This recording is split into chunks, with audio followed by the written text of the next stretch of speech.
अस्सलाम वालेकुम। बेटा, आज की इस क्लास में हम फॉरेस्ट चैप्टर को कवर करने जा रहे हैं। बहुत ही इंपॉर्टेंट टॉपिक है। फॉरेस्ट वैसे ही मुल्क के लिहाज से बहुत इंपॉर्टेंट है। कोशिश करेंगे इतना कंटेंट कवर कर लें कि इससे सारे पास पेपर्स आप लोग के आंसर हो रहे हो। सबसे पहले स्टार्ट करें इंपॉर्टेंस ऑफ फॉरेस्ट से। देखो भाई, फॉरेस्ट की इंपॉर्टेंस के सवाल दो तरीके से आते हैं। एक, वो आपसे इसकी इन्वायरमेंटल इंपॉर्टेंस पूछ रहा होता है।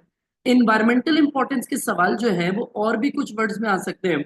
जैसे कि वो आपसे कहे कि इसकी नेचुरल बेनिफिट्स बता दो, नेचुरल इंपॉर्टेंस बता दो। नेचुरल पूछे, इन्वायरमेंटल पूछे, एक ही बात है। या बेटा वो आपसे कहे कि इकोलॉजिकल पर्सपेक्टिव से बताओ कि फॉरेस्ट की क्या इंपॉर्टेंस है। ठीक है जी। तो ये सारे जो है वो सिमिलर वर्ड्स हैं। इसमें एक जैसे पॉइंट्स लिखने होंगे। ठीक है जी। दूसरा सवाल जो आ सकता है वो फॉरेस्ट की इकोनॉमिकल या कमर्शियल इंपॉर्टेंस भी बात कर सकता है। ऐसे जैसे आपसे अर्निंग के पर्सपेक्टिव से पूछ रहा हो, जैसे कि 2024 2014 के अंदर सवाल आया था, explain how forest can be a source of earning for the people living in the northern areas. तो यहाँ पे इकोनॉमिकल पर्सपेक्टिव से बात लिखनी थी।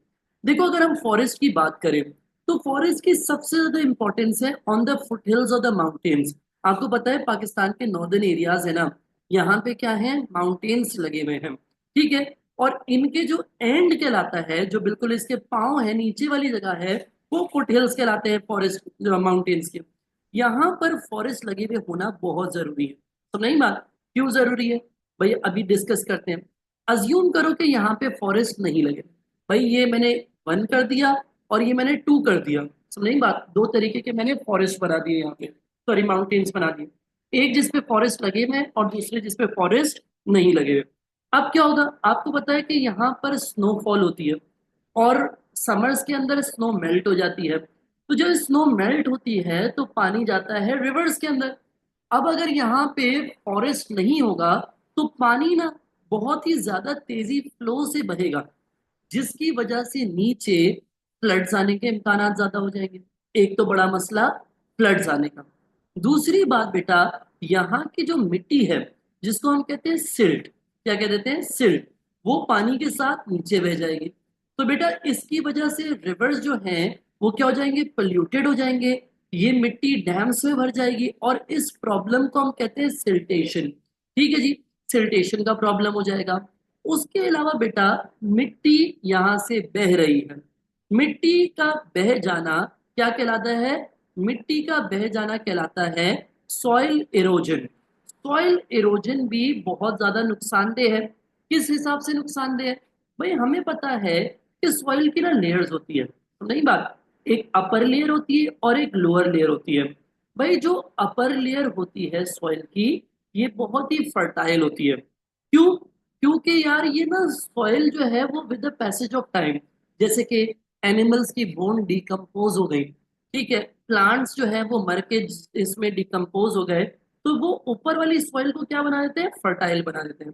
लेकिन जब पानी बहता है और अपने साथ सॉइल को ले जाता है, तो ये जो ऊपर वाली लेयर है ये क्या हो जाती है, इरोड, जिसकी वजह से नीचे वाली लेयर जो कि इनफर्टाइल लेयर होती है, ये क्या हो जाती है, एक्सपोज हो जाती है, विच makes the area unsuitable for cultivation.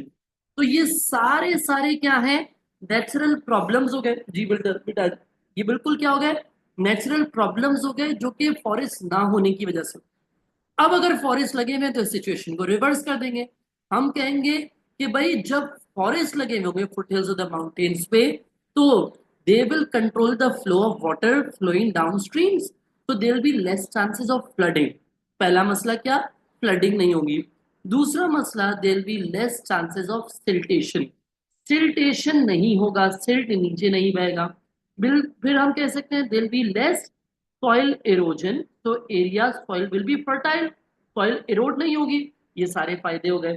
उसके अलावा आपको पता है जब फॉरेस्ट लगे हुए होंगे तो यहाँ पे लीफ फॉल होगा, यहाँ पे पतझड़ होगा, लीफ फॉल होगा। और लीव्स के अंदर एक मटेरियल होता है जिसको हम कहते हैं ह्यूमस। जब ये सॉइल के अंदर मिल जाता है तो ये सॉइल को बहुत ही फर्टाइल बना देता है। तो ये कुछ फायदे हैं। उसके अलावा आपको पता है अगर फॉरेस्ट नहीं लगे हुए होंगे तो पानी ना तेजी से बह जाएगा, पानी रुकेगा नहीं, पानी क्या होगा, बह जाएगा। अब जब पानी बह जाएगा, पानी रुकेगा नहीं, तो पानी इवेपोरेट भी नहीं हो पाएगा, और तभी यहाँ पे ना क्लाउड्स फॉर्म होंगे ना रेनफॉल होगी। लेकिन अगर यही पानी प्लांट्स जो है वो अपने अंदर रोक ले, फॉरेस्ट जो है वो ये पानी क्या कर ले, एब्जॉर्ब कर ले अपने अंदर, और फिर जब गर्मी आए, लेट सपोज बेटा गर्मी आ गई, सूरज बहुत तपिश बरसा रहा है सब पे, तो ये जो है पानी क्या होगा, ट्रांसपायरेट होगा। ट्रांसपायरेट क्या होता है, जैसे अगर सिर्फ पानी पड़ा हो और ये एब्जॉर्ब हो जाए तो हम कहते हैं एवेपोरेट हो रहा है। लेकिन अगर पत्तों के अंदर से, पत्तों के पोर्स के अंदर से पानी इवेपोरेट हो रहा है, तो हम इसको कहते हैं ट्रांसपायरेशन। क्या होता है, ट्रांसपायरेशन। इवेपोरेशन और ट्रांसपायरेशन का सेम इंपैक्ट होता है कि भाई जब पानी इवेपोरेट होता था तब भी क्लाउड्स फॉर्म होते थे, तो जब भी ट्रांसपायरेशन होगी तब भी क्या होंगे, क्लाउड्स फॉर्म होंगे। And eventually this will result in what, rainfall. तो टेम्परेचर मॉडरेट हो जाएगा, जो गर्मी बरस रही थी वो नहीं रहेगी क्योंकि अब बारिश होने लग गई। तो हम ये भी कह सकते हैं कि फॉरेस्ट की वजह से एक और फायदा क्या होता है कि ट्रांसपायरेशन होती है resulting in rainfall. These are some of the environmental importance of forest. जरा यहां से प्रॉपरली पढ़ भी लेते हैं। पहला पॉइंट क्या लिखा हुआ है, leaf fall add humus to the soil which makes the soil more fertile. बात समझ आ गई। फिर एक बच्चों वाला पॉइंट बचपन से पढ़ते आ रहे हैं, फॉरेस्ट कार्बन डाइऑक्साइड अपने अंदर लेके ऑक्सीजन फराहम कर देता है, जिसकी वजह से एयर रिफ्रेश हो जाती है, एयर पोल्यूशन कम हो जाता है।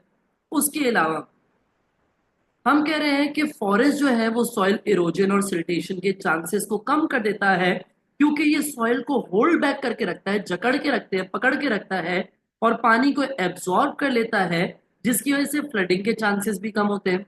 उसके अलावा जितने ट्रीज होते हैं उतनी ट्रांसपायरेशन होती है, उतना रेनफॉल होता है, तभी इन्वायरमेंट प्लेजेंट रहता है, अच्छा रहता है, ठीक है, गर्मी कम रहती है। उसके अलावा एक जनरल इंपॉर्टेंस मैंने लिखी हुई है मैंग्रोव के पर्सपेक्टिव से। मैंग्रोव जो कि कोस्टल एरियाज ऑफ पाकिस्तान पे पाए जाते हैं, तो ये ब्रीडिंग ग्राउंड है फिशेस और श्रिम्प्स का, जहाँ पे फिशेस और श्रिम्प्स अपने ब्रीडिंग सीजन में आके छुप जाती हैं बड़ी मछलियों से। तो ये सस्टेनेबल फिशिंग में भी कंट्रीब्यूट करता है, उसको हम आगे जाके डिटेल में भी पढ़े होंगे। इन्वायरमेंटल इंपॉर्टेंस समझ आ गई आप लोगों को।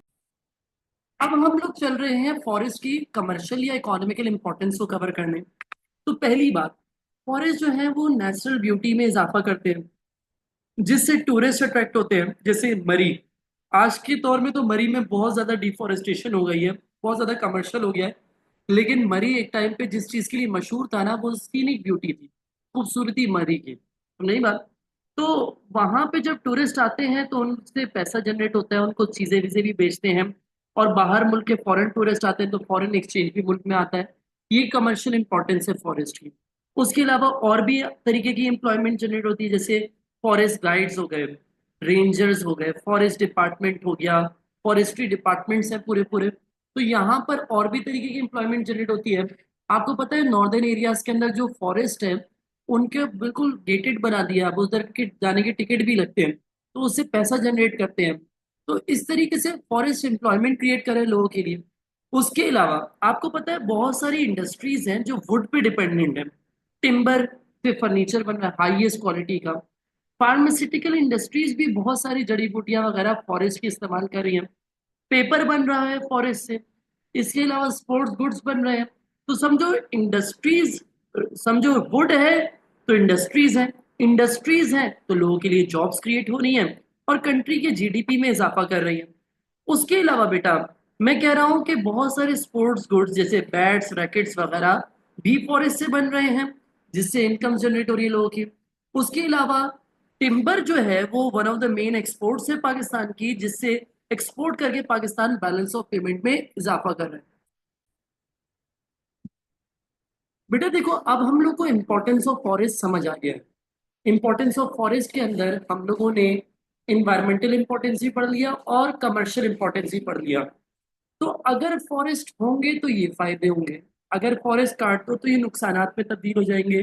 तो एक तरीके से इनडायरेक्टली हम लोगों ने डिफॉरेस्टेशन के इम्पैक्ट्स भी पढ़ लिए। इम्पैक्ट्स ऑफ डिफॉरेस्टेशन का सवाल किस तरीके से आता है, भाई इम्पैक्ट्स ऑफ डिफॉरेस्टेशन का सवाल ऐसे आया हुआ है जैसे कि explain two effects of deforestation on the natural environment. तो जो इन्वायरमेंटल इंपॉर्टेंस थी उसको रिवर्स कर दोगे, सिल्टेशन होगी, फ्लडिंग होगी, सॉइल एरोजन होगी, कार्बन डाइऑक्साइड ज्यादा होगी, उस तरीके से आपने क्या कर देना है, रिवर्स करके पॉइंट्स लिख देना है। फिर दूसरा सवाल आया हुआ है भाई, explain two effects of deforestation on the local economy. तो आपने वो इकोनॉमिकल इंपॉर्टेंस या कमर्शियल इंपॉर्टेंस को रिवर्स करके लिख देना है। तो वही सारी चीजें उलट करके लिख देनी है। समझो हमने एक टॉपिक पढ़ा लेकिन हमें दो टॉपिक उससे समझ आ गए। अच्छा जी, अब हम लोग पढ़ने जा रहे हैं factors affecting the type and density of forest, the distribution of forest जो उसको अफेक्ट कर रहे होते हैं। आप देखो पाकिस्तान के मुख्तलिफ एरियाज में, मुख्तलिफ अमाउंट में और मुख्तलिफ डेंसिटीज में और मुख्तलिफ तरीके के फॉरेस्ट पाए जाते हैं। फॉर एग्जाम्पल अगर हम लोग अपने नॉर्दर्न एरियाज को देखें तो यहाँ पे एक पैच मिलता है हाईलैंड जोन के अंदर एल्पाइन फॉरेस्ट का। ठीक है जी, ये एल्पाइन फॉरेस्ट हो गए यहाँ तक। अच्छा जी, फिर हमारे पास नेक्स्ट है कॉनिफेरस फॉरेस्ट जो कि नॉर्दर्न एरियाज के अंदर भी पाए जाते हैं। ये यहाँ पे देखो छोटे से यहाँ पे भी एक पैच है और मेनली बलूचिस्तान के नॉर्दर्न साइड पे पाए जा रहे हैं। ठीक है जी, तो ये कॉनिफेरस फॉरेस्ट की लोकेशन हो गई। फिर हमारे पास सब ट्रॉपिकल ड्राई फॉरेस्ट है जो कि यहाँ पे ये हाईलैंड जोन में भी पाए जा रहे हैं। और फिर ये बलूचिस्तान रीजन के अंदर भी आप देख रहे हैं कि पैच नजर आ रहे हैं आपको, बड़ा पैच नजर आ रहा है। फिर हमारे पास है tropical thorn forest. Tropical thorn forest हमें ये पूरा इंडस प्लेन जो है वो इससे कवर्ड नजर आ रहा है। फिर हमारे पास है डेजर्ट वेजिटेशन जो कि डेजर्ट एरियाज जैसे खारान डेजर्ट वगैरह या फिर ये थर्ड डेजर्ट के इलाकों में डेजर्ट वेजिटेशन नजर आ रही है। और फिर लास्ट हमारे पास है इंडस डेल्टा और हब डेल्टा पे मैंग्रोव फॉरेस्ट नजर आ रहे हैं। ठीक है जी, जो लाइंड एरिया है ये मैंग्रोव फॉरेस्ट है। तो मुख्तलिफ जगहों पे मुख्तलिफ तरीके के फॉरेस्ट पाए जा रहे हैं। इसका सवाल पास्ट पेपर्स में आ जाता है, वो कह देता है suggest three factors that affect the type and density of forest। तो भाई कौन से फैक्टर्स हैं जो type and density of forest को अफेक्ट करते हैं। अगर सजेस्ट में सवाल आता है तो आप लोगों ने क्या करना है, आप लोगों ने सिर्फ पॉइंट्स को आइडेंटिफाई करना है। यानी कि one of the factor is altitude, the second factor is for example precipitation या फिर एरिडिटी। सिर्फ लाइन बना के लिख देना, उसमें एक्सप्लेनेशन नहीं देनी, लंबी नहीं करनी है। अगर सजेस्ट में सवाल है और 2 से 3 मार्क्स का है, ये तो मैं आपको समझाने के लिए एक्सप्लेनेशन बता रहा हूँ जिसमें मैं और मुख्तलिफ पास्ट पेपर्स के सवाल को कवर कर रहा हूँ। जैसे कि फॉर एग्जाम्पल भाई आप बात कर रहे हैं एल्टीट्यूड की, the level of land above the sea level. तो इफ यू कैन ऑब्जर्व कि पाकिस्तान में 1000 मीटर से नीचे नीचे सारे फॉरेस्ट हैं, जैसे कि ट्रॉपिकल थॉर्न फॉरेस्ट है, सब ट्रॉपिकल स्क्रब फॉरेस्ट है, रिवराइन बेला फॉरेस्ट है, इरिगेटेड फॉरेस्ट है, मैंग्रोव फॉरेस्ट है। ये सारे किधर है, नीचे वाले इलाकों में भाई, 1000 मीटर के अंदर अंदर। लेकिन अगर आप 1000 से 4000 मीटर तक चले जाएंगे तो आपको मेनली कॉनिफेरस फॉरेस्ट पाए जा रहे होंगे। और 4000 से 4500 के दरमियान हमारे पास एल्पाइन फॉरेस्ट पाए जाते हैं। ठीक है जी, एल्पाइन फॉरेस्ट पाए जाते हैं। तो बेटा these are some of the different altitudes जिसपे डिफरेंट टाइप्स ऑफ फॉरेस्ट पाए जाते हैं। अब पास्ट पेपर्स में सवाल किस तरीके से आ गया, उसने कहा स्टडी फिगर 4.2। ये 4.2 को स्टडी करें, a diagram which shows how different altitudes affect the vegetation. Vegetation किसको कहते हैं, हरियाली को। ठीक है जी, वेजिटेशन फॉरेस्ट या ट्रीज को कहते हैं। कह रहा है कैसे एल्टीट्यूड जो है वो वेजिटेशन को अफेक्ट कर रहा है। Using figure 4.2 and your own knowledge, suggest how altitude affect the type and amount। Amount को डेंसिटी भी कह सकता है, सब नहीं बात। तो ये फॉरेस्ट जो है वो किस तरीके से डिफरेंट फॉरेस्ट पाए जाते हैं। भाई बहुत ही सिंपल सी बात है, there are fewer trees as altitude increases, या फिर there are more trees at low altitude areas. इसका रीजन क्या है, आप इसका रीजन भी एक्सप्लेन कर सकते हैं कि जैसे एल्टीट्यूड इंक्रीज होता है टेम्परेचर डिक्रीज होता है। हम लोगों ने क्लाइमेट चैप्टर में भी पढ़ा था, अगर किसी ने नहीं देखा तो मेरी वीडियो देख सकता है। क्लाइमेट चैप्टर में फैक्टर्स अफेक्टिंग टेम्परेचर की मैंने वीडियो डाली हुई है। तो उसमें हमने एक फैक्टर पढ़ा था एल्टीट्यूड। जैसे एल्टीट्यूड बढ़ता है टेम्परेचर कम होता है, और जैसे टेम्परेचर कम होता है आपको पता है स्नोफॉल वगैरह स्टार्ट हो जाती है। Which result in stunted growth of forest. Forest वहां पे ग्रो नहीं हो पाते। तभी जो हाइयर एल्टीट्यूड एरियाज हैं वहां पे हार्डली एल्पाइन या कॉनिफेरस फॉरेस्ट पाए जाते हैं, लेकिन ज्यादातर फॉरेस्ट नीचे वाले एरियाज में पाए जाते हैं। ठीक है जी। तो ये आप लोग इस तरीके से लिख सकते हैं इसमें। दूसरा फैक्टर बेटा हमारे पास है एरिडिटी। एरिडिटी का मतलब होता है ड्राइनेस। क्या मतलब होता है? ड्राइनेस। जैसे कि बलूचिस्तान प्लेट्यूज हैं, या कुछ इंडस प्लेन्स के हिस्से हैं जहाँ पे एरिड क्लाइमेट है, या फिर इसमें सबसे बेहतरीन मिसाल तो आएगी डेजर्ट एरियाज की जिधर एरिड जोन है। तो वहां पे प्लांट कल्टीवेशन नहीं हो पाती, तभी वहां पे सिर्फ थॉर्नी बुशेस या स्क्रब्स ग्रो हो पाते हैं। ठीक है जी। नेक्स्ट फैक्टर है प्रेसिपिटेशन, यानी किसी भी तरीके से दुनिया में पानी का आ जाना, भाई चाहे वो स्नोफॉल हो चाहे वो रेनफॉल हो। जैसे बलूचिस्तान प्लेट्यूज है, यहाँ पे प्रेसिपिटेशन कम होती है तो यहाँ पे सिर्फ कांटों वाली झाड़ियां ग्रो हो रही हैं, या वो फॉरेस्ट ग्रो हो रहे हैं जो कि कम फॉरेस्ट कम रेनफॉल में सरवाइव कर जाते हैं। जैसे सब tropical thorn forest, tropical thorn forest ये साउदर्न या वेस्टर्न पार्ट ऑफ बलूचिस्तान में ग्रो हो जाते हैं, क्योंकि ये कम पानी में भी सरवाइव कर लेते हैं। ठीक है जी। उसके अलावा बेटा हाइयर प्रेसिपिटेशन है नॉर्दर्न एरियाज के अंदर, तो वहां पे बहुत सारा कॉनिफेरस फॉरेस्ट या एल्पाइन फॉरेस्ट पाए जाते हैं। बेटा शॉर्टेज ऑफ रेनफॉल की वजह से इरिगेशन भी जरूरी हो गया है फॉरेस्ट के लिए, तभी बहुत सारे एरियाज में इरिगेटेड फॉरेस्ट लगाए गए हैं। अच्छा जी। बेटा नेक्स्ट फैक्टर हमारे पास है जिसको मैं कहता हूँ एडेफिक फैक्टर। एडेफिक फैक्टर मतलब type of soil. Type of soil कैसी हो सकती है? या तो फर्टाइल या इनफर्टाइल। भाई अगर फर्टाइल सॉइल होगी ज्यादा ट्रीज ग्रो होंगे, अगर इनफर्टाइल होगी तो लेस ट्रीज ग्रो होंगे। बेटा फॉर एग्जाम्पल मैं मिसाल दे रहा हूँ इंडस और हब डेल्टा की। यहाँ से इंडस रिवर गिर रहा है सी में तो ये इंडस डेल्टा है, और यहाँ हब रिवर है तो ये हब डेल्टा है। ये हब डेल्टा है, ये इंडस डेल्टा है। यहाँ पे कौन सा फॉरेस्ट पाया जा रहा है? मैंग्रोव फॉरेस्ट पाया जा रहा है। क्यों भाई? क्योंकि आपको पता है कि नॉर्दर्न एरियाज के अंदर जो माउंटेन्स हैं यहाँ पे एक्सट्रीमली फर्टाइल सॉइल है जिसका नाम है silt.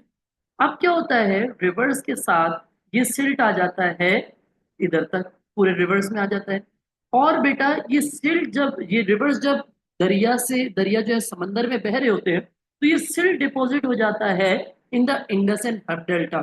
It is an extremely fertile soil which favours the growth of mangrove forest over there. तभी यहाँ पे मैंग्रोव फॉरेस्ट हो रहे हैं।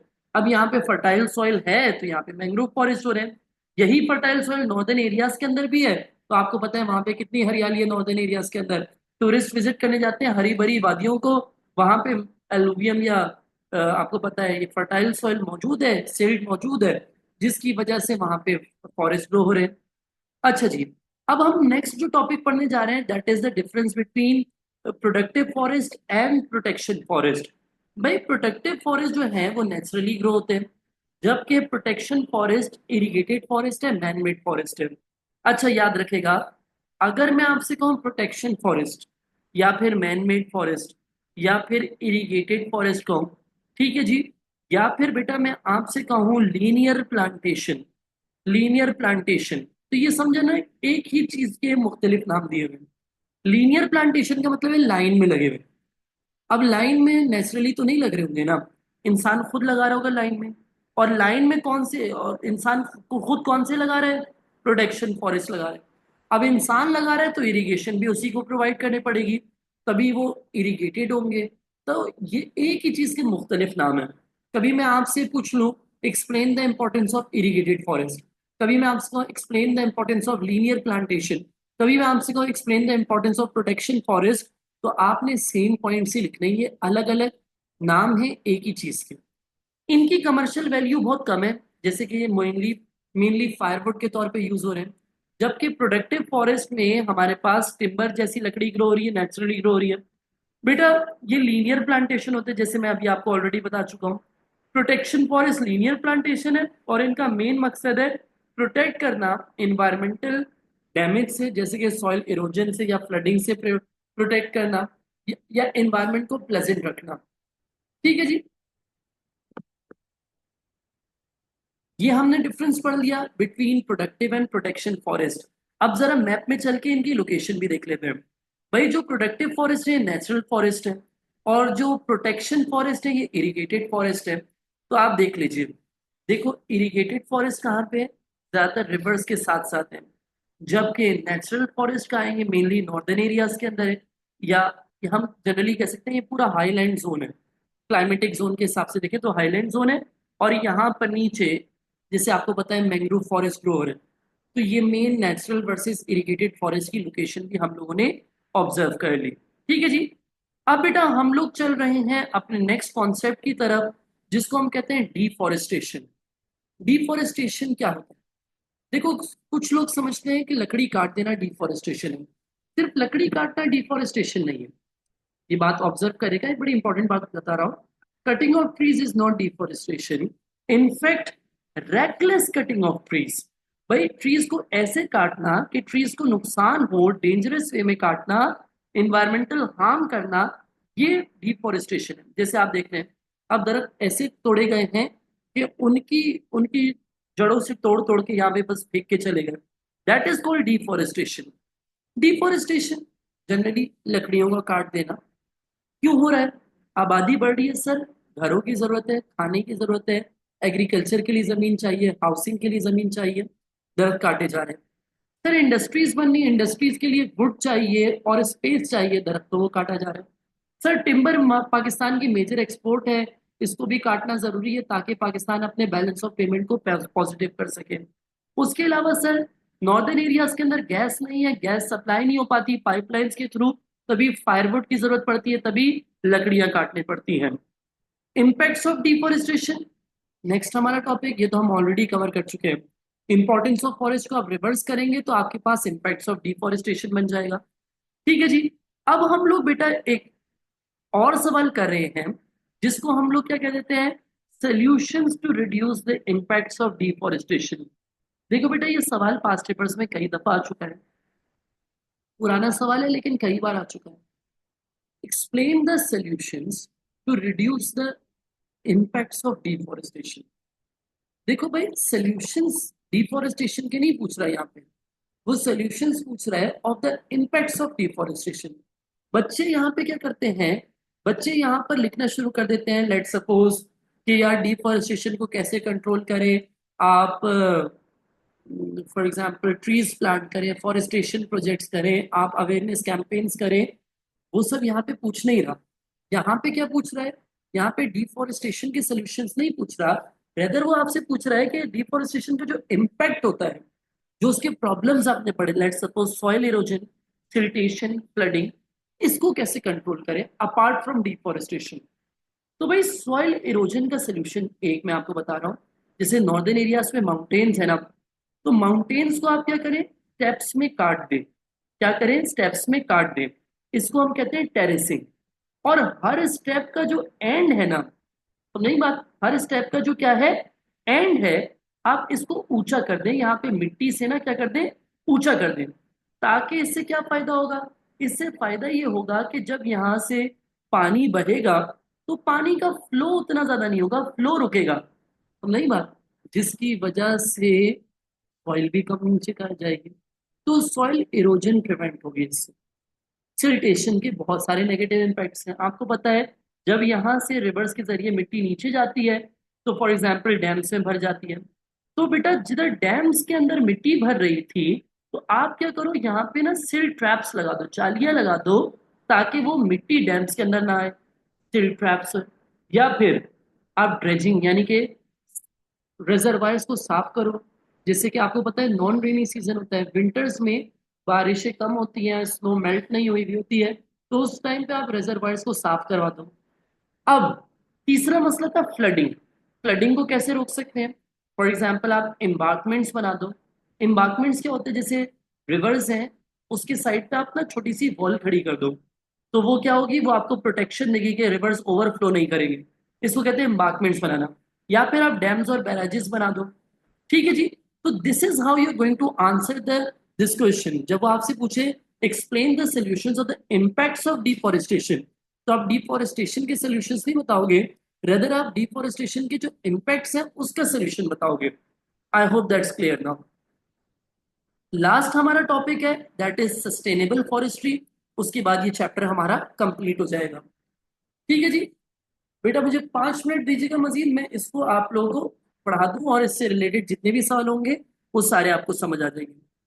सस्टेनेबल का मतलब क्या होता है? सस्टेनेबल का मतलब ये होता है रिसोर्सेज को ऐसे इस्तेमाल करना कि आज की जरूरियात भी पूरी हो जाए और फ्यूचर की नीड्स से भी कॉम्प्रोमाइज ना करना पड़े। यानी कि आप ऐसे इस्तेमाल करो रिसोर्सेज को कि इन्वायरमेंट को हार्म ना हो। इन्वायरमेंट को हार्म नहीं होगा तो फ्यूचर में भी आपको रिसोर्स अवेलेबल होगी। अब कह रहे हैं name to organization working to develop sustainable forestry. भाई एक ऑर्गेनाइजेशन है Tarbela Mangla watershed management project, दूसरा है रचना दोआब अफॉरेस्टेशन प्रोजेक्ट। इसके अलावा अगर आप लिखना चाहो तो आप आगा खान रूरल सपोर्ट प्रोग्राम का एग्जांपल ले सकते हो, जो कि गिलगित और बल्तिस्तान के अंदर तकरीबन 8,30,000 दरख्त लगा चुके हैं। तो these are some of the organizations that are working to develop sustainable forestry.